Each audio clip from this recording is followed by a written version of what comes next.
저번 때 뭐 얘기하다 말했지?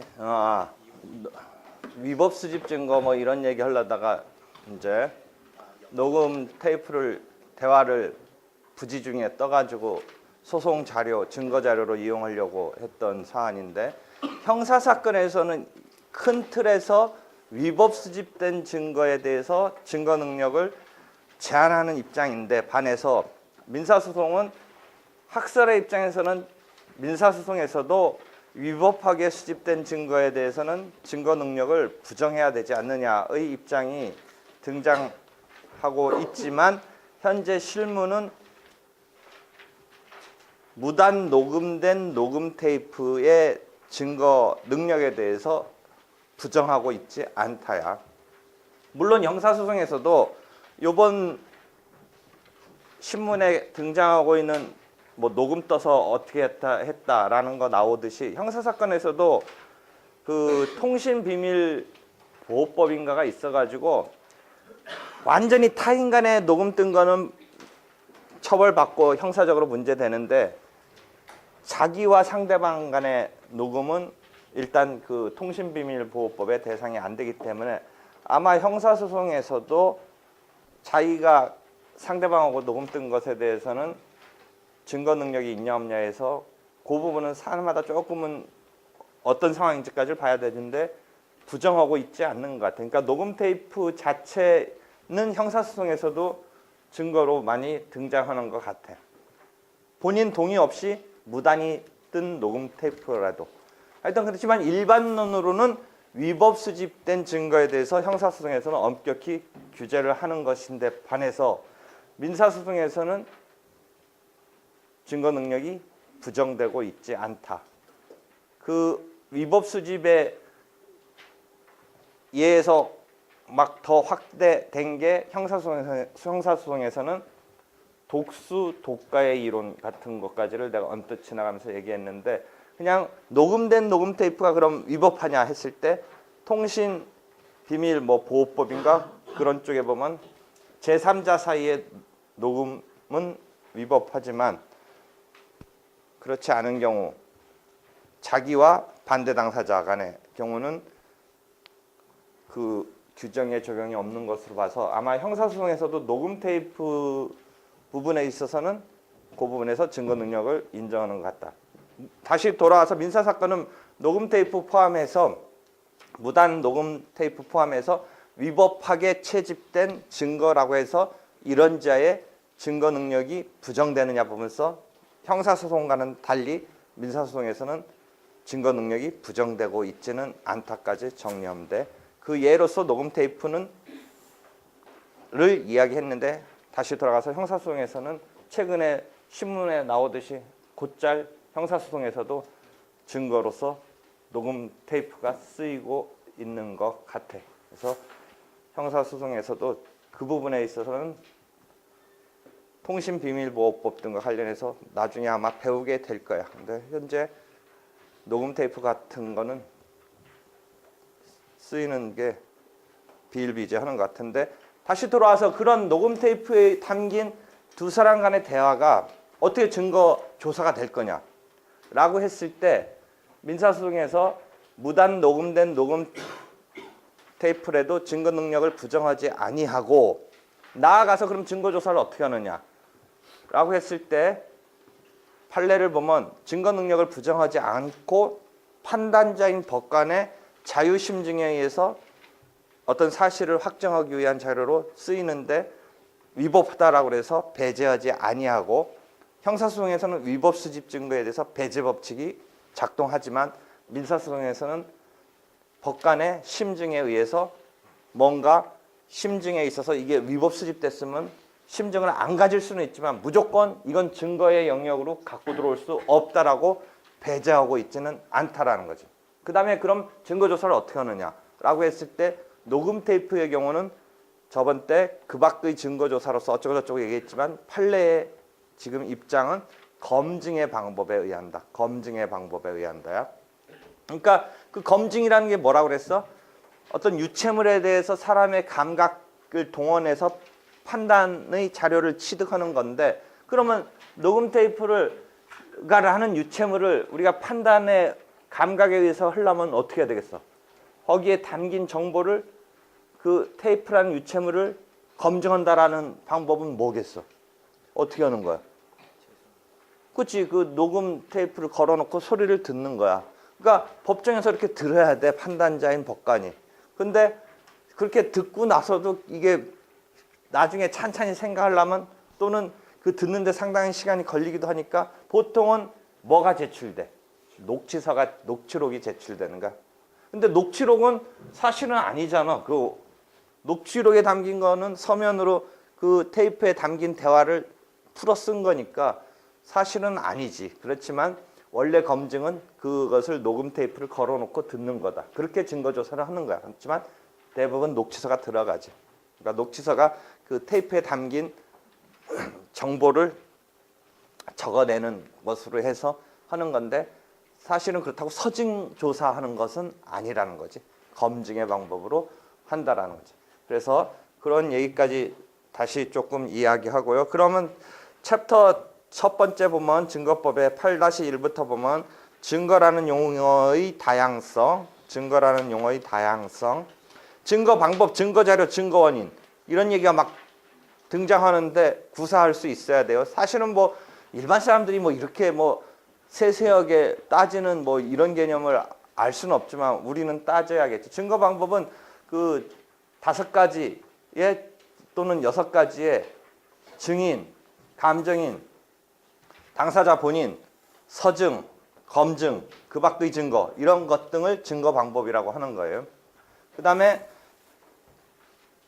증거 자료는 증인의 입에서 나온 증언, 서증의 조사는 그 서증을 서면의 기재 내용을 읽는 거예요. 그렇게 나오는 판단의 자료를 증거 자료라고 그래요. 사실을 확정하기 위한 판단의 자료를 증거 자료라고 그래요. 그럼 증거 자료는 전에 한번 어떤 용어랑 대칭되면서 이야기를 해줬냐면 소송 자료랑 대칭시켰어요. 주장에서 나오는 것을 소송 자료라고 하고 그 주장을 확정하기 위한 증거에서 나오는 자료를 증거 자료라고 한다. 넓은 의미의 이 둘을 합쳐서 재판 자료라고 한다. 그러니까 재판 자료는 소송 자료라는 말하고 같이 쓰이기도 하는데 또 분류해서 본다면 재판 자료 속에 소송 자료와 증거 자료가 있다. 보통은 소송 자료, 재판 자료 혼용하기도 하는데 재판 자료 속에서 분류해서 엄격하게 얘기할 때는 우리가 증거 자료라는 개념을 빼고 소송 자료라는 개념을 설정하고 해서 재판 자료 속에 소송 자료와 증거 자료 이렇게 대칭돼서 이야기하기도 한다. 한편 증거 원인은 뭐냐?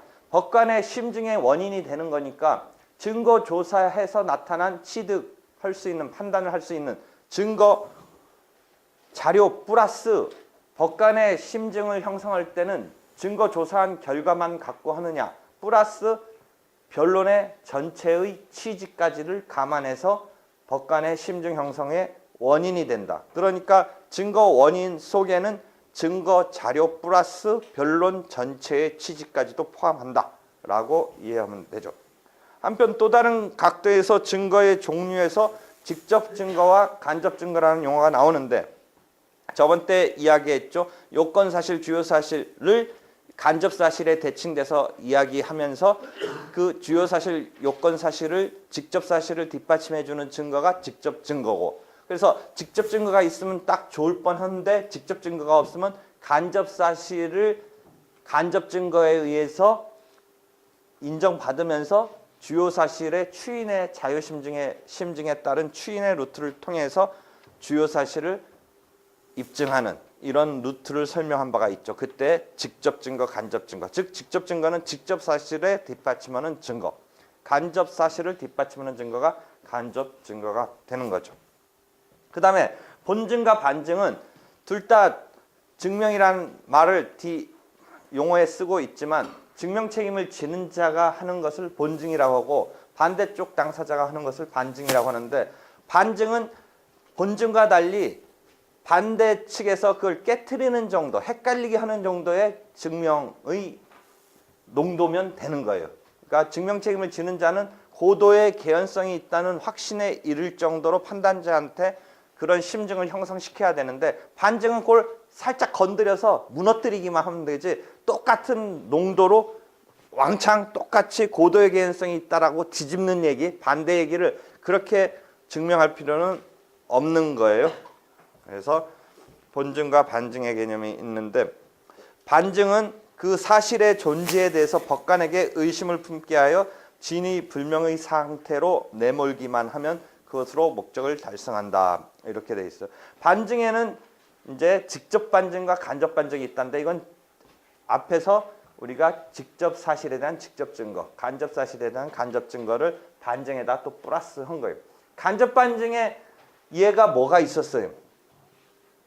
저번 때 그 사후 인지 청구에서 인지 받으려고 했을 때 부자관계를 증명하기 위해서 직접적인 부자관계를 사실상 증명하는 것 같지만 사실은 DNA나 이 유전자 검사는 조차도 사실은 100%가 아니라는 것이죠. 그래서 예컨대 그 생모와 인지를 지금 받고자 하는 아버지로 지목된 사람과의 성적 접촉이 있었다. 아기의 포태 시점에 A에. 그 다음에 뭐 혈액형이 나올 수 있는 혈액형이다. 또 외관이 비슷하다. 이런 간접 사실들을 모아서 부자관계를 추인받는 건데, 그쪽에서 어떤 식으로 이걸 흔들어 놓는다고 그랬어요? 그런 상황에서 어떻게 흔들어 놓는다고 그랬어요? 반대쪽이? 그런 사안에서. 다른 어떤 그 생모가 그 무렵의 포태 시점에 그 무렵에 어떤 사람하고도 성적 접촉이 있었다라는 걸 증명을 하면 얘가 그 지목된 아버지의 자식일 거라는 추론을 막 하려다가 약간 고개를 우리가 혹시 그쪽과도 관련된 게 아닐, 그쪽과도 관련된다면 웃긴 거, 그쪽과도라는 건 있을 수가 없네. 그쪽과 관련된 게 아닐까라는 이런 식으로 흔들어 놓으면 그게 간접 반증에 성공했다는 거지. 간접 반증에. 만약 그렇다면. 그래서 그런 예를 들었죠. 아까 같은 경우는 뭐야? 이쪽은 포태 시점에 같이 살림을 차렸다고 하는데 없었다라면 그거하고 완전 빡치게 난 얘기를 하고, 이쪽은 혈액형이 나올 수 있는 혈액형이었는데 네가 나올 수 없는 혈액형이라면 그는 뭐 그냥 그대로 그 자체를 반박하는 거지. 그 자체를. 지금 말하는 건 그 자체를 반박하는 게 아니라 그거와 양립할 수 있는 어떤 얘기를 하는 거지. 너가 말한 건 양립할 수 없는 거네. 그러면 어떻게 돼? 증명을 완전히 네가 그렇게 해내면 그게 아니면 이거야 되지. 근데 지금은 뭐야? 그 생모와 포태 시점에 산 것도 있을 수 있으면서 한편 제3자하고도 또 성적 접촉이 있을 수 있는 건데, 이거는 양립할 수 있는 거네. 그치? 그치? 양립할 수 있는 상황 갖고 그쪽을 막 흔드는 거야. 지금 말하는 간접 반증. 이해되겠지? 응? 그 다음에 증명과 소명이라는 개념이 있는데, 소명은 증명보다는, 증명이 우리가 고도의 개연성이 있다는 엄격한 뭐 그런 고도의 개연성이 있다는 확신, 엄격한 빼고 확신, 고도의 개연성이 있다는 확신에 이르러야 되는데 10중 8구 이런 개념인데, 거기다 고도자 빼면 개연성 정도만으로 증명이 됐다라고 할 때 느낌은 한 뭐 굳이 수치적으로 정확한 얘기는 아니지만 수치적으로 한 70% 정도라면 소명은 한 50% 정도, 50% 정도로 일은 그런 일이 있겠다 정도로 가는 거야. 그러니까 소명은 일반적인 증명의 그런 주요 사실 등과 달리 긴급한 어떤 급속하게 뭔가 판단을 해야 될 때 소명으로 하는 경우가 있을 수는 있어요. 즉시성이라는 어떤 필요성 때문에. 왜냐하면 증명의 이런 단계로까지 이 심증이 형성되려면 이게 즉시 어떻게 이 판단을 함에 있어서 되게 불편해요. 그러니까 소명 정도로만 일단 하는 이런 개념을 하나 두고 있어요. 그 다음에 엄격한 증명과 자유로운 증명은 어떤 개념이냐면, 둘 다 최종적인 용어에 증명이란 말이 있으니까 마치 엄격한 증명과 자유로운 증명을 좀 아까 설명한 증명과 소명하고 헷갈려 하지 말아요. 엄격한 증명과 자유로운 증명은 둘 다 증명이니까 증명과 소명이라고 할 때의 증명이에요. 고도의 개연성이 있다는 확신에 이르러야지 소명 정도의 느낌으로 자유로운 증명을 이해하면 안 돼요. 자유로운 증명도 증명은 증명이라는 거죠. 그럼 엄격한과 자유로운은 어떤 거냐? 이 법정의 절차를 밟아서라는 의미에서 엄격한이냐 자유로운이냐 이거예요. 우리가 지금 증거조사 방법에 배우는 그런 루트를 취해야 되는 건지, 아니면 거기서 벗어나서도 고도의 개연성이 있다는 확신에 이르르면 되는 건지에 따른 엄격한 자유로운인지 자유로운 증명을 소명이라는 개념하고 혼재해서 이해하면 거기서 우리가 헷갈리게 돼요. 그러니까 자유로운 증명도 증명이다 라고 이해하면 돼요. 어떤 경우에 자유로운 증명으로 족하냐? 학설은 아니지만 본안에 관한 요건 사실 같은 것은 엄격한 증명으로 해야겠지만 혹시 소송 요건은 본안에 앞서서 우리가 전제적으로 판단하는 자유로운 증명으로 혹시 되는 거 아니야? 자유로운 증명으로 된다고 모두 일치하진 않지만 뭐 그런 생각을 해보는 거예요. 소송 요건 같은 경우는. 그 다음에 우리가 저번 때 증명의 대상에서 법규나 경험책 중에 일반적으로는 증명의 대상이 안 되지만 외국의 특수한 법규나 아주 전문적인 경험칙은 경우에 따라서 판단자인 법관도 외국 아프리카의 어떤 특수한 뭐 법규 거의 막 간습법이랄까 부족의 어떤 법규 이런 거 알 수가 없으니까 어떤 판단하기 위해서 증명이 있어야 되는 경우도 있을 수 있고 그 다음에 같은 대전제로 활용되는 경험칙도 일반적인 거야. 판단자인 법관이 뭐 보통 사람의 수준으로 다 하지만 아주 고도의 전문적인 경험칙은 판단자도 뭔가 판단을 위해서는 그런 정보를 증명해 오라 라고 하는 상황이 있을 수 있는데 그런 때는 엄격한 증명 말고 자유로운 증명으로도 되지 않을까 정도의 그런 상황이에요. 그러니까 우리가 자유로운 증명의 영역은 혹시 소송 요건은 논의가 있지만 소송 요건 정도는 본안에 비해서 자유로운 증명으로 해도 되지 않을까. 그 다음에 법규랑 경험칙의 경우에 혹시 증명이 필요한 어떤 상황일 때 자유로운 증명으로 되지 않을 건가 뭐 이런 이야기를 하는 거예요. 그래서 이렇게 해서 총칙적인 개념이 설명됐는데 다시 와서 증거 방법에 있어서 증거 능력과 증거력이라는 이제 그런 거와 연결되는 개념이 책에 따라서 어딘가에 나오는데 증거 능력과 증거력은 증거 능력은 증거 방법이 될 수 있는 자격이에요. 증거가 될 수 있는 자격이죠. 그러니까 아까 어디랑 연결돼요? 위법 수집된 증거에 대해서 민사소송에서는 만약에 배제시킨다라면 그게 일반적인 입장은 실무는 아닌데 배제될 수 있다라면 증거 능력이 민사소송에서 제한될 수 있는 영역이 생기는데 일반적으로 민사소송에서는 위법 수집 증거에 대해서 증거로서의 능력을 제한하지 않으니까 증거 방법에 있어서 제한이 없어요. 소송하면서 작성한 문서라도 추후에 작성한 문서라도 증거 능력에 제한이 없다. 뭐 이런 식이에요. 오로지 그거는 법관의 자유심증의 심증 형성에 있어서 고려될 수 있는 요소일 뿐이지 위법하냐 아니냐는 민사소송에서는 아무래도 위법할 때 판단자가 어떤 심증 형성에서 뭔가 인정 안 하려고 한다든지 하는 그런 심증에서의 고려이지 이건 무조건 안 된다. 형사소송은 일단 위법한 수집의 증거를 쓰는 것 자체가 안 된다고 해서 배제하는 것인데 반해서 민사소송에서는 그렇지 않기 때문에 증거 방법에 있어서 증거 능력에 제한이 없는 게 원칙이다라는 이야기가 어딘가 나와요. 한편 증거 능력에 대해서 증거력이라는 개념이 나와요. 증거력은 어떤 증거의 신뢰도예요. 그래서 여러분이 일반적으로 앞에서 한 번씩 계속 얘기했는데 일반적으로 왜 뭐 교통사고가 났는데 그때 현장에 있었던 이 가족관계에 있는 사람을 증인으로 할 수 있느냐 없느냐 해서 일반 사람들은 그 가족관계에 있으면 모녀지간이면 예컨대 증인이 될 수 없다면서요 라는 말도 하고 그 말하고자 하는 바는 뭐 이해 못할 바는 아닌데 엄밀하게 말한다면 모녀지간이라고 해서 그 한쪽에 일으킨 어떤 분쟁거리에 대해서 모녀지간인 딸이 증인이 될 수 없느냐 부분서 그런 건 아니라는 거지. 그러니까 증거 능력상으로 증거로 될 수 있는 자격에서는 그 모와 녀의 관계라고 해서 배제되는 아니라는 건 아니죠. 그러니까 근데 일반 사람들은 증인이 될 수 없다고 하는데요 라고 하지만 그 사람들이 말하는 것은 증거력이 떨어진다는 측면을 그렇게 얘기하는 거죠. 증거력이 떨어질 뿐이지 그게 순수한 제3자가 어떤 목격한 사실을 보고해 주는 데 비해서 모녀지간이니까 신뢰도가 떨어지는 뿐이지 애초부터 이 사람은 증인이 될 수 없다라고 하는 건 아니라는 것이죠. 그러니까 증거 능력의 측면이 아니고 증거력의 측면인데 일반 사람들은 그렇게 얘기하기도 하는데 그 말하는 바는 사실상 우리가 지금 교과서적인 얘기를 할 때는 증거력이 떨어질 뿐이죠. 모녀지간이니까 증거력이 떨어지는 거죠. 그래서 이런 증거력은 법관의 자유심증에 맡겨져 있기 때문에 그 재량, 자유심증주의 이런 용어를 우리가 쓰는 것이죠.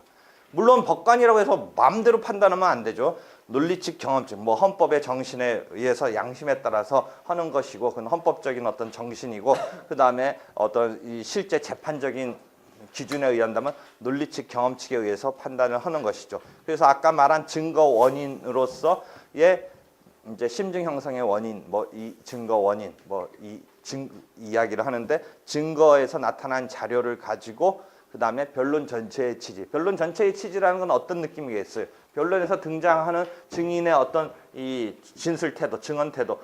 만약 거짓말을 한다든지 했을 때 이게 조금 이게 어색하거나 뭔가 말을 더듬거나 뭐 땀을 흘린다거나 이런 변론에서의 어떤 태도나, 공동 만약 피고인 등이 있었을 때, 공동 피고가 있었을 때의, 만약 형사소송이면 공동 피고인이고 이쪽 민사 사건에서는 공동 피고일 때의 어떤 그 답변에 있어서의 모순이라든지 뭐 이런 것 등을 잘 살펴가면서 판단의 증거의 심증 형성의 원인이 된다라고 했을 때 변론 전체의 취지라는 게 그런 부분인데, 물론 증거 조사한 결과인 증거 원인이 중심이 되는데 플러스 변론 전체의 취지가 심증 형성의 원인이 된다라고 하는 것이죠. 그래서 그런 기본 용어를 익히고요. 그 다음에 증명의 대상이라는 데 들어온다라고 그랬죠. 두 번째 챕터가 결국은 재판을 하기 위해서는 소전제로 사실을 확정하고 대전제로 법규랑 경험칙이 작동을 해서 권리 의무를 확정해 준다라는 이야기를 한 바가 있는데, 348면 8-11 바로 앞에 그 시작에 그림이 있잖아요. 그래서 법규랑 경험칙은 원칙적으로 증명의 대상이 안 되는 것이지만 외국의 특수한 법규라든지 전문적인 경험칙이 경우에 따라서 증명의 대상이 될 수 있다라는 이야기를 여기서 설명의 전체적인 골격으로 이야기를 하는 거예요. 그래서 쭉 읽어보면 돼요.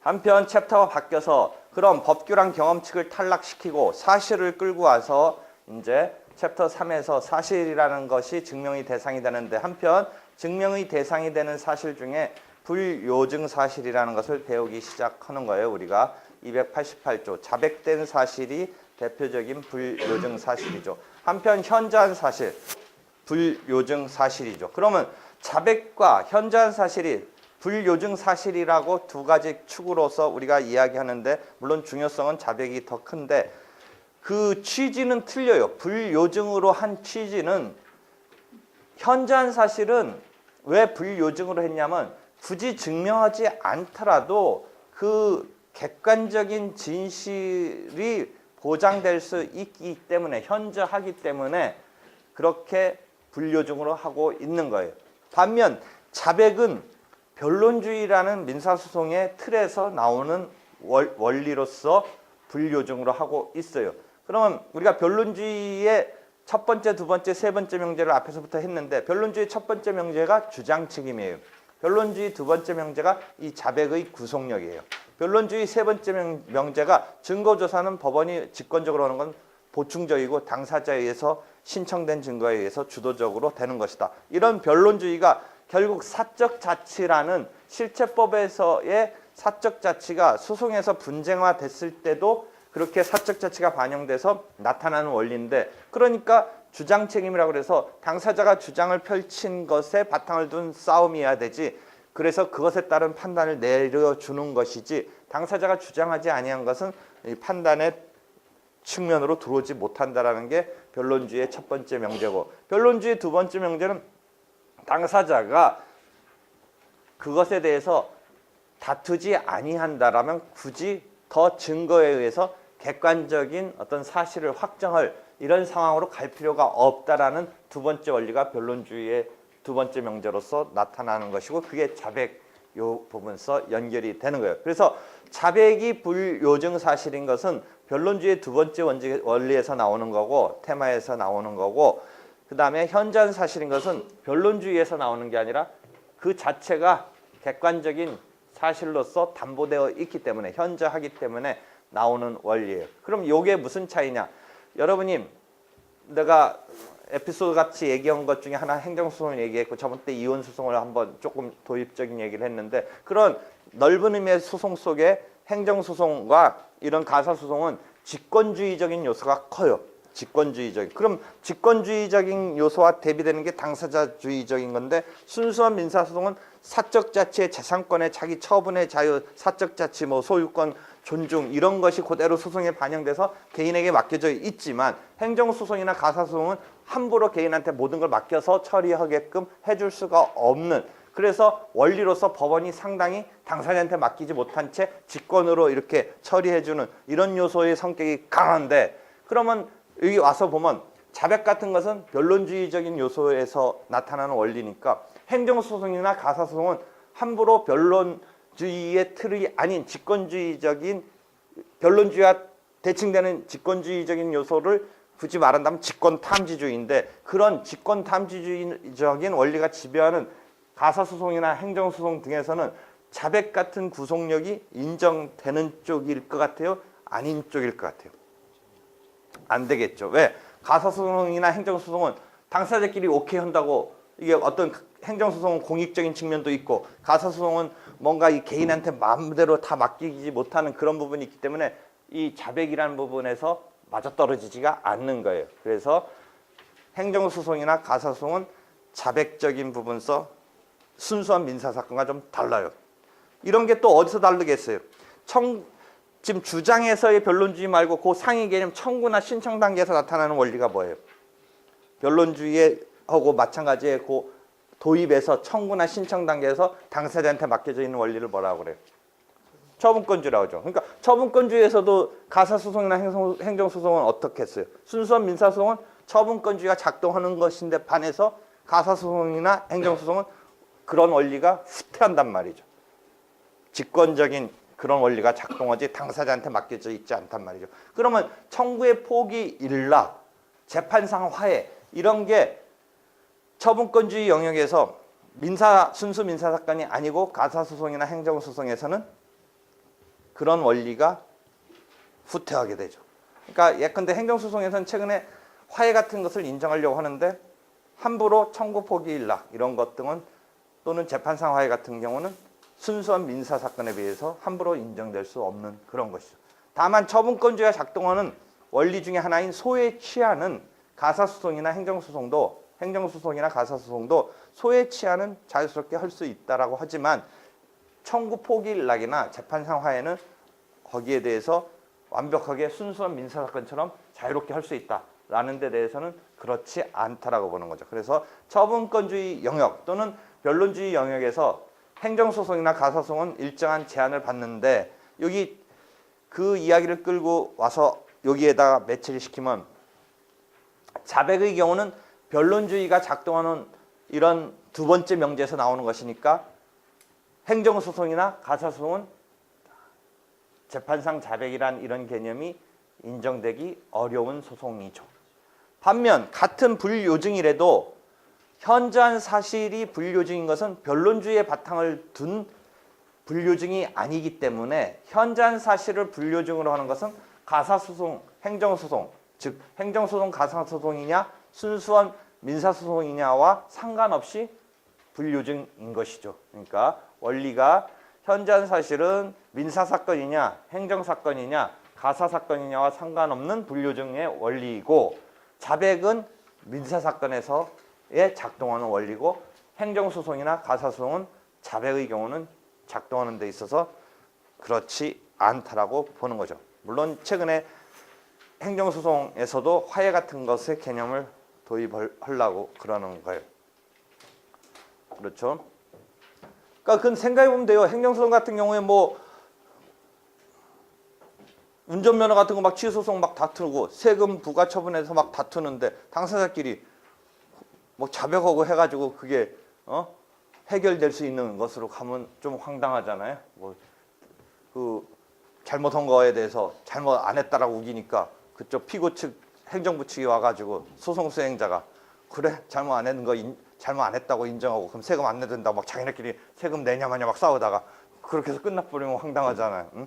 네 잘못했냐 안 했냐 부가처분이 뭐 잘못했다 뭐 해가지고 부가처분에 의해서 뭐가 됐는데 자기네끼리 뭐 이 부가처분 잘못했다니까. 그래 우리 잘못했냐고 다 인정해주면 어떻게 돼? 민사사건은 인정해주면 그게 진짜 뭐 따져보니까 그렇게 하면 안 되는 어떤 사실을 놓고 당사자가 다툼이 없더라도 더 증거조사해서 그 사실을 확정할 필요가 없다가 이 자백의 구속력인데 행정소송이나 가사소송은 그렇게 할 수는 없다라는 거죠. 이해되겠죠? 그래서 그러한 변론주의의 원리가 후퇴하는 것인데 그 변론주의의 두 번째 명제인 자백의 구속력에서도 그런 차이가 난다라는 거죠. 반면 현저한 사실은 그거 변론주의와 상관없기 때문에 행정소송과 가사소송에서도 현저한 사실의 경우라면 불려중으로 하는 건 그건 당연한 것이다 라는 것이죠. 그럼 재판상 자백이 뭐냐? 라는 게 상당히 어려워요. 몇 가지 개념이 나와요. 선행자백이라는 그런 개념이 하나 나오고 또 다른 각도에서는 권리자백 이런 개념도 나와요. 뭐 선행자백과 권리자백은 대칭되는 개념은 아닌데 어떤 또 다른 어떤 이야기를 하다가 권리자백 이런 게 나와요. 선행자백은 뭐겠어요? 자백은 이제 제일 정상적이라면 어떤 주장을 펼칠 사람이 얘기했는데 반대측이 받아서 부인하느냐 자백하느냐 할 때 그 말이 맞다라고 인정해 주는 건데 선행자백은 그게 역순인 거예요. 먼저 반박을 해야 될 사람이 맞다고 인정해 주면서 이게 순서가 역전이 되는 거예요. 그래서 그런 경우라도 자백으로 어떻게 인정할 거냐 그런 영역이 하나 있어요. 그다음에 권리자백은 또 다른 영역에서 우리가 자백은 일반적으로 사실에 관한 것이지 법규의 해석, 적용, 뭐 효력 이런 것에 관한 거는 법원의 직책이다라고 했고 당사자가 좌지우지할 영역이 아닌데 경우에 따라서는 그 권리 의무, 뭐 법률의 요건에 따른 효과로서의 어떤 효과 부분에 대해서 당사자가 딱 인정을 해버렸을 때 이것을 일반적으로는 사실에 관한 자백 부분만이 자백인데 그런 부분이 그 권리의 효과, 소유권이 있다. 뭐 이런 얘기를 할 때 소유권이라는 권리에 대한 것을 인정한 게 아니라 소유권 취득에 대한 개개의 구체적 사실을 농축시켜서 소유권이 있다라는 얘기를 하는 경우 등이라면 그 속에 구체적 사실이 깔려있는 얘기를 모아서 한마디로 그냥 하는 정도라면 결과적으로는 소유권이 있다라는 권리에 대한 자백을 하는 것이지만 그 소유권의 전제인 개개의 어떤 사실에 대한 것을 맞다고 얘기해 주는 것이라면 사실상의 주장에 대한 자백과 마찬가지급으로 인정해줘도 되는가 아닌가의 영역이 권리자백의 영역이에요. 그러니까 어떤 권리 또는 법률 관계에 대해서는 원칙적으로 자백이 성립되지 않는다. 그것은 법원이 효과로서 어떤 권리가 나오고 어떤 법률 관계가 형성되는 것은 법원이 알아서 직책으로 요건을 따져서 인정해 줘야 될 것이지 당사자가 그런 것에 대해서 예컨대 어떤 준소비대차적인 어떤 상황인데 그냥 소비대차라고 당사자가 주장했고 반대 당사자가 소비대차로서 대여 사실을 인정한다 라고 하는 이런 영역을 생각해 볼 때 요건을 따져봤더니 이게 대여가 아니고 준소비대차다. 여러분이 지금 소비대차, 준소비대차 이런 개념은 채권법 강론 가서 배워야 되는데 하여튼 그게 좀 틀린 건데 당사자는 그냥 상황적으로는 준소비대차적인 것을 소비대차라고 얘기하고 있고 반대 당사자가 소비대차다라고 했을 때 어떻게 되냐. 그렇더라도 법원은 요건에 비춰서 준소비대차라고 해서 이 법률관계를 풀어나가야 되는 것이다. 이런 영역이에요. 거기선 당사자가 왔다 갔다 좌지우지할 수 있는 게 아닌데 한편 그 권리자백이라고 해서 소유권 같은 개념의 어떤 구체적 사실을 총화로서 얘기할 때는 그 경우에는 그냥 구체적 사실에 대한 것을 얘기해서 인정하는 것으로 봐도 무방한 그런 상황에 대해서는 권리자백이라는 개념에서 자백으로서의 효력을 인정하기도 한다라는 그런 이야기예요. 그러니까 중요한 거는 이 자백된 것은 더 이상 증명할 필요가 없기 때문에 문제는 형사사건과 달리 뭐 형사사건도 한번 자백을 하면 사실상 뒤집기는 어려워요. 사람의 어떤 이 태도가 한번 그렇다고 했던 것을 나중에 뭐 그게 아니다라고 하기에는 너무 힘들어요. 처음부터 그러니까 버틸려면 처음부터 버텨야 되는데 형사사건에서는 여러분이 되게 법원이라는 건 민사도 포함하고 더 형사는 더더하고 사람이 쫄게 돼 있어요. 그러니까 처음에는 뭐 아무리 담대한 사람도 가서 솔직히 말할 수밖에 없어요. 근데 이제 조금 여유가 생기고 깜빵 가가지고 유치장 가서 그 베테랑들한테 교육을 받아요. 이제 그래가지고 바보 같은 놈아 거기서 왜 그런 말을 선뜻 인정했냐 그래서 계속 트레이닝을 받고 이제 거기서 깜빵에 들어가면 거기 사람들이 되게 고수가 많아요. 그 깜빵에는. 그래가지고 자기네끼리 너 어디에 배정됐냐 무슨 재판부냐 하면 너 징역 3년 맞게 생겼다 하면 딱 정답이에요. 그 사람들이 다 잘 맞춰. 면회 가가지고 접견 가보면 딱 그 안에서 변호사님 뭐 이거 어떻게 되냐고 거기서는 그렇다고 하는데 하면 다 맞아. 나중에 진짜 뭐 정확해. 그 베테랑들이 많아. 그래가지고 그 사람이 딱 얘기해 주는 것 중에 이제 여러 가지 이제 뭐 빠져나가는 것부터 어떤 재판부는 뭐 좀 깐깐하니까 너 개겨봤자 CR도 안 bek힌다는 등 또 어떤 재판부는 그 사람 어떻게 하면 좀 뭐 어떻게 될 수 있다 다 특성도 다 알아 거기서 웬만한 사람들. 그래가 웬만한 재판부에 그런 것도 그래가지고 그다음에 이거 한번 버팅기면 될 것 같다 하고 노하우도 가르쳐주고 그러는데 나중에 이제 가가지고 이제 그래서 버팅기는 거야. 그래가지고 성공하는 경우도 있고 한데 하여튼 한번 인정해버리면 그 뒤집는 건 쉽지는 않아요. 근데 민사 사건은 특히 더 형사 사건은 뭐 그게 자백이라든지 뭐 신빙성이 없다든지 임의성이 없다든지 계속 다투는데 민사 사건은 자백이 되면 이게 한번 뒤집기가 너무 힘들어요. 그러니까 함부로 자백을 하는 데는 잘 챙겨서 해야 돼요. 그래서 288조 단서에 보면 자백된 사실에 대한 구속력에 있어서 그 철회 내지 취소에 를 하려면 진실에 반하고 착오에 기인한 것이 두 가지가 충족돼야 돼요. 진짜 진실은 이게 아닌데 내가 그때 그렇다고 했다 라고 진실에 반하더라도 그것만으로는 안 되고 그게 내가 착오에 의한 것이었다 라는 두 가지가 충족돼야 뒤집을 수 있다라는 것이죠.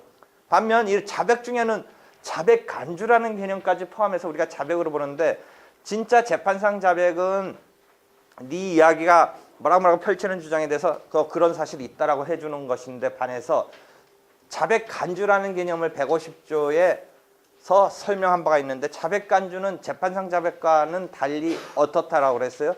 재판상 자백과 달리 자백 간주는 침묵적인 태도에 대해서 150조 1항에서 그런 태도를 자백으로 간주하는 것이니까 침묵적인 태도에서 벗어나서 뭐라고 얘기하면 그것은 반대적인 상황으로 간다면 취소 처리가 된 것이니까 그런 점에서 재판상 자백과 자백 간주는 철회할 수 있는 그 상황이 틀린 거죠. 자백 간주는 뭐라고 자기가 적극적으로 얘기했던 게 아니라 침묵적인 상황을 끝끝내 그렇게 간다면 자백으로 간주하겠다라는 것인데 침묵적인 상황에서 벗어나서 뭐라고 얘기하면 앞에 자백으로 갈 뻔한 거와 반대되는 얘기를 해버리면 취소 처리가 되는 것이죠. 그러니까 자백 간주에서의 취소와 그 실제 재판상 자백은 그런 점에서 차이가 있는 것이죠. 하여튼 자백 간주를 포함해서 재판상 자백 포함해서 자백이 일단은 불요증 사실로서 더 이상 증거조사하지 않는다라는 개념이죠. 하여튼 구체적 사실에 관한 것이어야 된다라는 거와 결부돼서 권리자백이라는 개념이 하나 등장한다라는 것이죠. 그다음에 자백의 경우는 취소 처리가 함부로 되지 않는다는 게 구속력에 있어서 법원도 그것대로 인정해야지 당사자가 그런 일이 있다라고 한 것을 갖다가 반대적으로 법원이 판단하면 안 된다는 점에서 법원에 대해서도 구속력이 있는 것이죠. 실제 조금 이거는 시험적인 테크닉인데 뭐를 실제는 물어보냐면 주요 사실, 요건 사실에 대해서 자백한 거 말고 우리가 사실에는 주요 사실이 있고 간접 사실이 있고 보조 사실이 있다라고 했죠. 그래서 변론주의의 적용은 주요 사실에만 있고 간접 사실과 보조 사실은 원칙적으로 변론주의의 적용이 없어요. 원칙적으로 변론주의의 적용이 없다는 것의 의미는 뭐예요? 주요 사실은 자기가 변제했다, 소멸시효가 완성됐다 이런 주장을 아니하면 설사 증거를 조사를 통해서 나온 증거 자료에서는 그런 사실을 심증을 가질 수 있지만 소송 자료로서 주장해서 안 나타나면 판단해주면 안 된다는 변론주의의 그 원리가 간접 사실이나 보조 사실에는 적용이 없다는 얘기는 즉 간접 사실 그다음에 보조 사실은 당사자의 주장이 없어도 사실 인정을 할 수도 있다는 거죠. 그다음에 변론주의 두 번째 명제는 그럼 뭐겠어요? 자백의 구속력 부분서 간접 사실과 보조 사실은 인정했어도 나중에 번복하는 데 대해서 구속력이 없다는 것으로 나타나는데 요 중에서 하나 계속 물어보는 게 보조사실이라고 해서 증거의 신뢰도, 증명력과 관련된 것 중에 서증에서 어떤 문서가 있으면 그 문서가 작성 주체에서 작성된 거냐라는 진정 성립이라는 용어로 조금 어려운데 형식적 증거력이란 말을 써요. 그러니까 문서의 경우는 어떤 차용증이 있으면 차용증 주로 이제 채무자가 썼다고 하는 그 차용증이 일단 증거로 쓰이려면 어떤 루트를 밟아야겠어요? 증거 능력으로는 서면이 아까 뭐 사후에 작성됐어도 상관은 없어요. 그다음에 증명력 단계에서 작성 주체 그 채무자가 과연 작성한 거냐라는 형식적 증거력이라고 해서 진정 성립이 통과해야 되고 그다음에 그 차용했다는 내용을 판단자인 법관이 빌려간 것으로 인정할 것이냐는 실질적 증명력의 단계로 들어가서 법관이 심증을 형성하는 것인데 그런 증명력, 증거력에 관한 것은 아까 사실을 구별해서 얘기할 때 주요 사실, 간접 사실, 보조 사실을 얘기할 때의 그 보조 사실이 증인의 증거의 증거력과 관련된 것을 보조 사실이라고 하는데 신뢰성 이런 것에 관한 것이죠. 그러니까 아까 모녀 관계에 있다. 증인의 관계에서 원래 지금 뭔가 확정할 사실에 관계된 그 모와 증인이 녀의 딸의 관계에 있을 때 아까 뭐라고 그랬어요? 증거 능력으로서의 측면은 일반적인 사람들은 그렇게 얘기하기도 하지만 엄격하게 말한다면 증거 능력에서 문제되는 게 아니라 뭐에서 문제된다? 증거력, 신뢰도가 떨어진다. 그러니까 모녀 관계에 있다. 모녀 관계에 있다는 게 지금 보조 사실이 되는 거예요. 이 사건에서 그 지금 사건의 주인공과 증인으로 나타나는 사람이 모녀 관계에 있다라는 건 증거력에 관한 보조 사실이 되는 것이죠. 그러니까 보조 사실 개념 알겠죠? 그다음에 그 문서에 대해서 증거력, 형식적 증거력, 진정 성립 이런 게 보조 사실이 되는데 그래서 뭐 얘기로 끌고 가냐면 나중에 이제 보면 항상 물어보는 거예요. 주관식이든 선택형이든 물어봐요. 문서의 진정 성립에 대해서 내가 작성한 게 맞다라고 얘기해 줬다가 나중에 그때 괜히 그렇게 말했다. 한번 버틴다라고 해서 뒤집어서 이제 내가 쓴 문서 아니다라고 번복하는 데 대해서 한번 자백한 것이 어떻게 되느냐. 그럼 원리는 뭐예요? 간접사실과 보조사실은 자백의 구속력이 있는 결론지의 두 번째 명제가 작동하는 것이 아닌 것임에도 불구하고 반전해서 보조사실인 진정성립에 관한 자백은 오히려 자백의 철회가 함부로 할 수 없다라는 상황으로 반전돼요. 다시 봐요. 정리해볼게요. 사실에는 주요 사실과 간접 사실과 보조 사실이 있다. 그럼 여러분이 주요 사실이 뭔지, 간접 사실이 뭔지, 보조 사실이 뭔지 일단 이해하고 있어야 돼요. 그 다음에 변론주의에 적용을 받는 것은 주요 사실만이다라는 명제도 알고 있어야 돼요. 다만 학설에 따라서 간접 사실과 보조 사실도 변론주의에 적용이 있다라는 학설이 없지 않아 있지만 일반론으로는 주요 사실만이 변론주의에 적용이 있다. 그럼 변론주의에 적용이 있다라는 말에 두 번째 명제로 끌고 가면 자백의 구속력이 있어야 되는 것은 주요 사실만이다. 간접 사실과 보조 사실은 자백의 구속력을 받지 않는다요.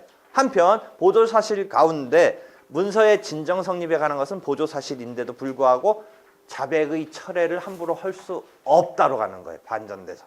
왜? 좀 아까 보조 사실은 변론주의 두 번째 명제에 자백의 구속력에 따른 철회가 되느냐 안 부분이면서 주요 사실이 아닌 부분에서는 괜찮은 것인데 반해서 이 서증의 진정 성립에 관한 것은 보조 사실임에도 불구하고 함부로 나중에 자백했다가 철회할 수 없다. 이런 거예요. 이해되겠죠? 그게 계속 물어보는 거예요. 왜 물어보냐면 실제 그런 게 많이 나와요.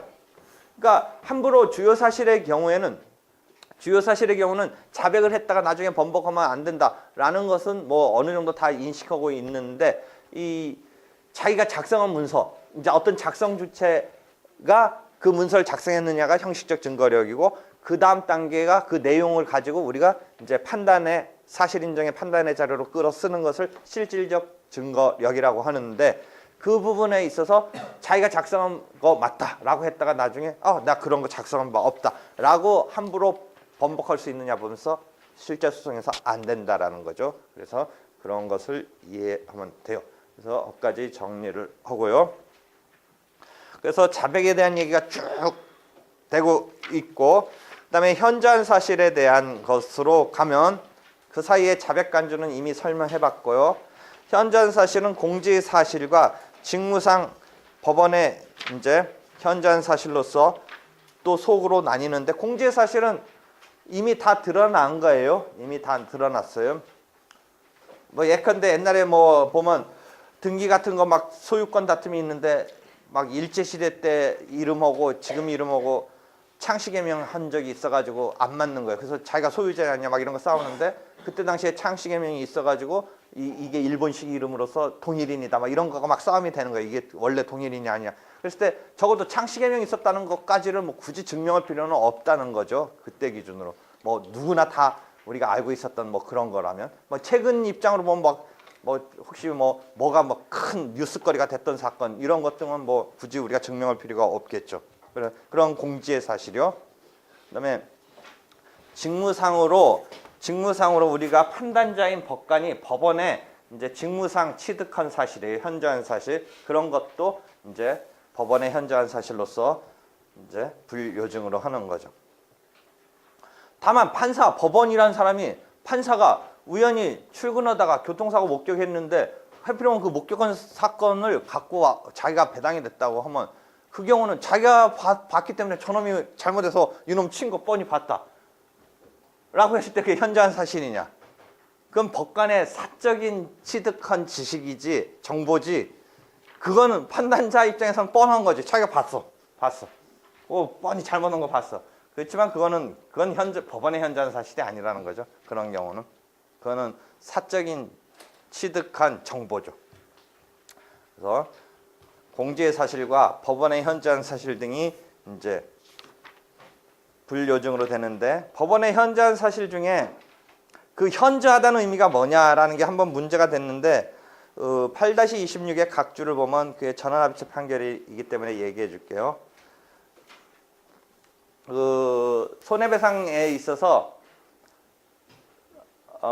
그 손해배상을 일실이익을 배상받으려면, 여러분이 손해배상에서 앞에서 한번 일실이익 이야기를 했는데, 그 사람이 다쳐서 피해를 입어서 앞으로 쭉 수입에 있어서 벌어들일 수입이 날아간 것을 일실이익이라고 하는데, 그러면 월급 같은 게 뚜렷하게 이렇게 금액적으로 확정되는 그런 직업이면 괜찮은데, 그런 게 아닌 뭐 노동자, 일용 노동자는 어떤 업종에서 어떻게 얼마를 받느냐 뭐 이런 등등 여러 가지 이제 직업별의 평균 임금 이런 것에 의해서 이 사람이 수입이 얼마인데 어떻게 지금 다친 이유로 한 20%쯤 노동 능력이 상실돼서 한 20%의 수입이 날아갔다. 이제 이런 계산에 의해서 손해배상을 인정해 주는 것인데, 그런 평균 임금 같은 표 같은 게 있는데, 그게 꼭 판사가 다 머릿속에 알고 있어야 이게 법원의 현저한 사실로 보느냐, 그런 것을 찾아보면 금방 법관의 어떤 사무실 등에 있는 책자를 찾아봐서 알면 되느냐 뭐 이런 게 논란이 됐던 것 같아요. 그래서 보면 각주 44번 보면 현저하다는 것은 해당 사실을 명확하게 기억하고 있어야 하는 것은 아니다. 머릿속에 명확하게 기억하고 있어야 하는 것은 아니고, 조사에서 곧바로 사실을 인식할 수 있는 정도이면 된다. 이런 게 한번 문제가 됐었어요. 그래서 그런 거가 법원의 현저한 사실에서 하나 알아둘 판례이고요.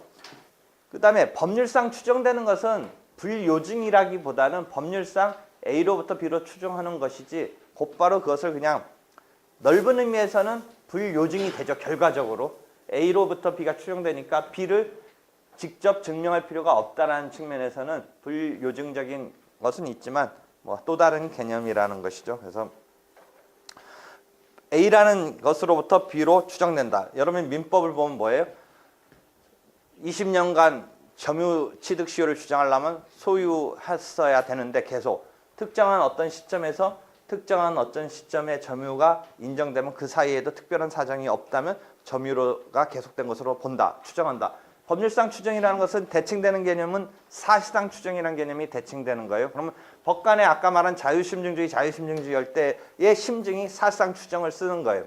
근데 그 사실상 추정 정도를 뛰어넘어서 법률에 이렇게 있을 때 이렇게 본다라고 본다라는 말은 정확히 쓰면 안 되죠. 추정하고 또 간주는 틀리니까 이렇게 추정할 수 있다라는 규정을 두고 있는 경우가 있어요. 그러니까 일반적인 사실상의 추정의 급에서 조금 더 그렇게 A로부터 B로 되는 추정하는 그런 것을 인정해도 조금 더 해줘도 될 만한 어떤 것을 아예 조문화한 거예요. 규정화한 거예요. 그것을 사실상 추정에 대칭돼서 법률상 추정이라고 하는데, 그럼 특정한 시점, 예컨대 민법 뭐 198조인가 어딘가 보면 특정한 시점과 특정한 시점을 점유하고 있으면 특별한 사정이 없으면 그 사이도 점유하고 있을 거라는 거죠. 그렇죠? 그러니까 얘가 오늘 결석했고 출석 가끔가다 한 번씩 부르는데 결석 2번 했어. 자기는 진짜 억울해. 나는 어떻게? 그 사이도 안 불렀지만 결석이라고 해. 다시 설명 실패. 못 알아들은 것 같아. 오늘 출석 불렀어. 결석했어. 그다음에 한 달 뒤에 또 한 번쯤 체크하고 싶어서 출석 불렀는데 결석했어. 근데 얘는 나한테 뭐라고 그래?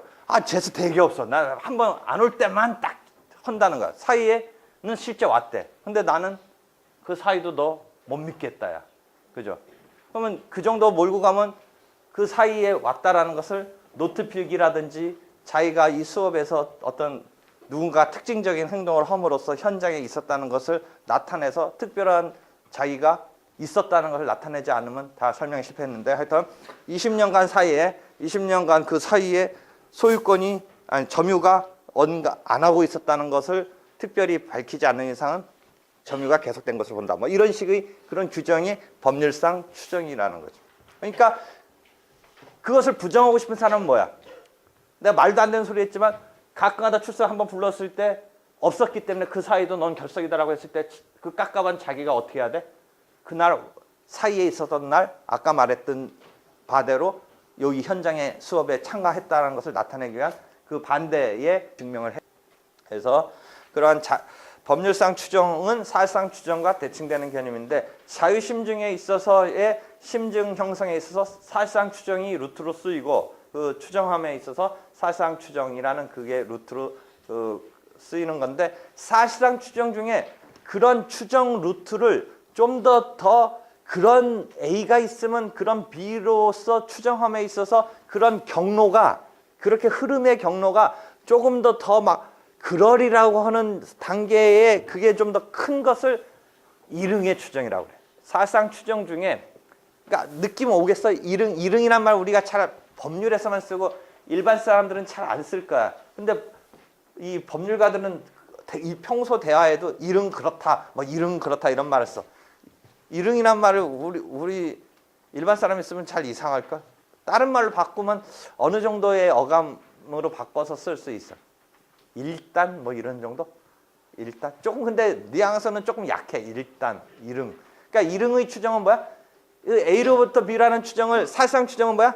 A라는 것으로 해서 할 수도 있고 안 할 수도 있고 해서 사실상 이제 심증에서 형성이 돼서 하는 건데 그거가 조금 승화된 거야. 이릉의 추정은 조금 더 A에서 B로 가는 이 흐름이 뭔가 승화돼 가지고 그렇게 흐름이 거의 A가 있으면 B라는 것으로 가는 흐름이 거의 되어 있는 거야. 전형적으로 이제 된 거야. 티피컬하게.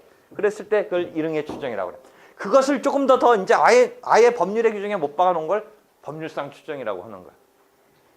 그러니까 우리가 자유심증주의 영역에서는 사실상 추정 루트가 쓰이는 거야. 그러니까 그 사실상 추정 중에 그 A로부터 B로의 흐름의 그 흐름이 전형적인 것을 이릉의 추정이라고 하는 거지. 이릉이란 말을 써. 그러니까 이릉의 추정 내지는 사실상 추정을 번복하려면 아까 간접 반증에 성공해서 어떤 특별한 상황을 그렇게 흐름을 가는 것이 흔들리게 하는 어떤 상황을 만들어야 줘야 돼.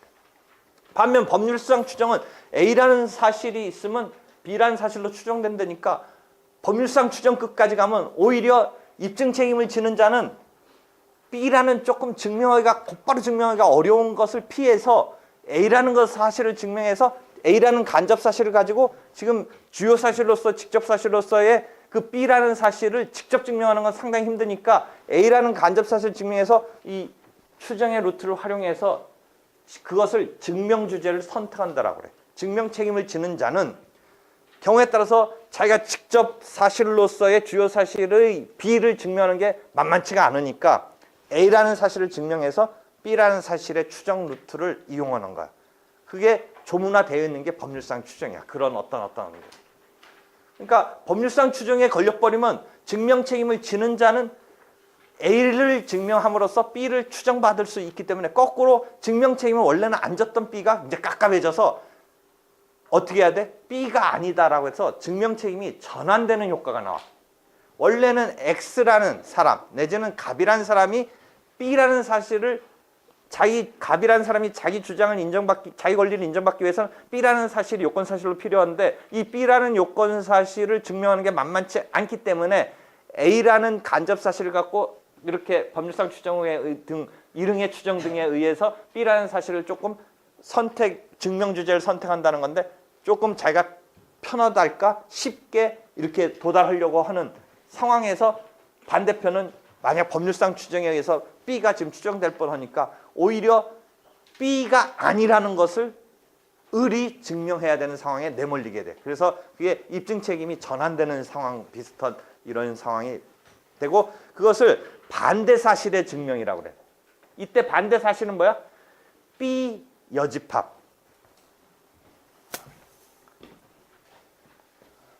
A라는 실제는 증명을 이걸 해야 돼. 보통의 경우라면 이게 요건 사실이야. 이게 요건 사실 내지는 그런 의미에서 직접 사실인데 이거 곧바로 증명할 직접 증거가 만만치 않아. 그래서 이거 참 난감해. 그러니까 이 간접 사실을 뒷받침하는 간접 증거는 에 의해서 이건 인정받을 수 있어. 그러니까 이걸 인정하면 이게 사실상 추정이냐 이릉의 추정이냐 법률상 추정이냐 해서 법률상 추정 정도면 이게 인정되면 이것도 그냥 그대로 자동 비슷하게 인정되는 상황으로 가는 거야. 사실상 추정이면 판단자인 법관이 그런 심증을 형성해 줘야겠지만 법률상 추정은 법규에 그렇게 허락이 돼 있기 때문에 거의 B가 증명된 거야. A 증명함으로써. 그러니까 반대 측은 이 B가 증명되니까 이게 아니라고 해야 되는 B의 여집합적인 이런 사실을 스스로 증명을 해내야 돼. 그것을 반대 사실을 증명해야 돼. 반대 사실. 물론 이 추정을 깨트리기 위해서 아까 뭐를 할 수 있다고 그래서 간접 반증. 간접 반증을 할 수도 있어. 또 다른 제3의 남자와 성적 접촉이 있었다는 것은 요 갈라는 걸 깨트리니까 그건 간접 반증인데 아예 막 그 케이스는 부자관계가 없다라고 증명해내면 되는데 만약에 반대측은 부자관계가 없다라고 증명을 해버리면 되지. 이쪽이 지금 원래 인지를 받고자 하는 자가 부자관계를 증명해내야 되는 것에 대해서 반대 사실은 뭐야? 부자관계가 없다는 게 반대 사실이지. 그러니까 이 B를 그냥 타깃으로 B가 아니다라고 하는 게 반대 사실의 증명을 해버리면 되는 건데 그 이전에 이 추정의 이것을 흔들어주는 것으로 깨는 것은 요 간접 반증이라고 그래. 그럼 간접 반증은 반증이란 말을 쓰고 반대 사실에 대해서는 증명이란 말을 써. 그럼 아까 증명과 반증 이런 용어를 썼는데 잘 구별해봐. 간접 반증일 때는 반증이란 말을 쓰고 반대 사실의 경우는 법률상 추정이 되니까 그 B라는 직접 요건 사실에 대한 B의 여집합적인 사실을 반대 당사자가 증명을 해줘야 돼. 만약 그렇게 되려면. 알겠죠? 그래서 반증과 반대 사실의 증명까지를 이해해 보고요. 가지고 이제 증명하기가 곤혹스러워지고 막 증명 책임이 왜 중요해? 증명을 저번 때도 얘기했듯이 막 우리가 평소에도 막 억울하다. 이거 내가 이 결백을 어떻게 밝혀야 되는지 깝깝하다. 이제 이런 상황이 있잖아. 그 결백 그쪽이 나를 나쁜 놈으로 몰기 위해서는 네가 나쁜 놈으로 날 해오면 그래서 내가 나쁜 놈이 되면 되는데 거꾸로 어떻게 해? 네가 나쁜 놈이 아님을 증명해내라면 얼마나 깝깝해. 내 스스로. 그쪽이 나를 나쁜 놈으로 몰아오는 거와 내가 나쁜 놈이 아님을 스스로 증명하는 거. 그게 상당히 어려운 거야. 작은. 그래가지고 일반 교과서는 없는데 나중에 그런 것도 나와. 뭐 소설도 아닌데 악마의 증명. 뭐 도저히 막 진짜 자살하는 수밖에 없어. 뭘 어떻게 자기의 결백을 증명해낼 길이 없는데. 막 용어 중에 악마의 증명이라는 해서 너무 이 증명해내는 게 어려운 건데 그러니까 그거는 거의 증명 못 해내니까 그런 경우도 증명은 반대쪽에 해야 된다 이런 논리가 나오는 거야. 도저히 증명 못. 그거 뭐 일종의 그것도 뭐야? 엊그제 얘기했던 급발진 사고도 막 차가 그렇게 막 가가지고 나도 모르게 갔는데 그러면 그럴 정도 되면 뭐야? 자동차 제조회사가 이것을 잘못 만드는 거고 거꾸로 그쪽이 잘못 만들지 않았다라고 증명을 해야 될지, 내가 이걸 갖다가 지금 엑셀을 밟았는지 브레이크를 밟았는지에 대해서 나 참 자기가 깝깝하다고 할 때 일단은 네가 잘못했다. 네가 잘못 안 했길 벗어나려면 네가 해라. 잘못 없다는 걸 해라. 아니면 내가 지금 그러니까 네가 잘못한 것을 내가 밝히는 거와, 그러니까 그 제조회사가 잘못 만든 것을 내가 밝히기는 깝깝하다. 그렇지만 이런 사고가 난 이상은 뭔가 차에 뭐가 문제가 있었던 거 아니냐. 네가 문제 없었다는 걸 밝혀라. 근데 제조회사도 좀 깝깝할 거야. 문제 그게 그거잖아. 뭐가 그러니까 포지티브하게 증명하는 거와 그게 아니다라고 증명하는 게 어렵다니까. 그게 아니다가 제조회사가 이게 자기네가 잘못한 거 있어도 감출판인데 자기 딴에는 진짜 뭐가 문제인지 그쪽도 모르는 이 상황에서 알았으면 그걸 갖다가 시정했겠지. 근데 거꾸로 그러면 그렇게 잘못이 없는 걸 밝히지 못하면 잘못한 것이 된다. 이런 거야. 그러니까 그 누가 증명을 해야 되는 책임을 갖고 있느냐가 상당히 어려운 거죠. 다만 여러분이 자동차 손해배상 보장법에 하나 증명 책임을 아예 전환시킨 게 있어. 나중에 배우는데 저건 이제 생활법률 비슷한 거니까 이미 뭐 당연히 생활법률적으로 아는데, 차 몰고 가다가 난 사고는 다친 사람 입장에서 운전자가 잘못했다는 것을 이렇게 해서 따져 들어오는 게 아니라 거꾸로 사고 난 이상 운전한 사람 내지는 차량 소유주가 잘못한 거야. 그러니까 자기가 불가항력으로 뒷차가 와서 날 받으면서 내 차가 밀리면서 이 사람을 다치는 수밖에 없었다든지 뭐 이런 정도의 상황을 자기가 차량 소유주가 증명해서 자기 책임을 빠져나가야지. 일단 사람 다치게 하면 어떻다? 차량 소유주는 책임을 져야 되는 거야. 무과실 책임이야 그게. 자동차 손해배상보장법에 그렇게 무과실 책임으로 걸어놨어. 그러니까 다친 사람 측에서 차량이 잘못해서 날 쳤다라고 증명할 필요는 없어. 일단 다친 것의 결과는 차량 소유주가 잘못해서 날 친 거야. 그러니까 오히려 차량 소유주는 책임 안 지려면 불가항력적으로 자기 책임이 없다는 것을 자기가 증명해내야 돼. 그렇지 않은 이상은 책임져야 돼. 이해되겠죠? 그래서 그런 게 증명 책임. 여기까지 됐고요. 또 그럼 각종의 증거 방법의 증거조사 절차를 들어가려고 하는데 여기까지 일단 질문. 없으면 수고했어.